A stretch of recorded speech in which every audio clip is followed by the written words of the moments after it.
Hello and welcome to this new video on how to take profile picture of TikTok. So if you're new here, subscribe and press the notification bell icon so you don't miss any upcoming further videos. Now let's get started.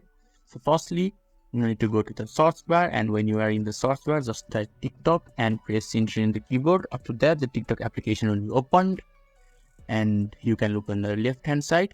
There is a profile option. You can just click on the profile option. After that, when you're inside your profile section, there is an edit profile option. Just click on the edit profile,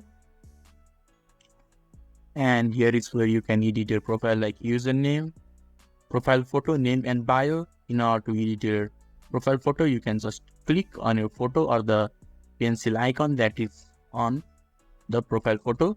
Just click on it. After that, you will just be able to choose a profile picture from your device, and you just have to choose the profile picture and select enter. After that, your profile picture will be changed in TikTok. So if this video is helpful to you, give a thumbs up button. Thank you.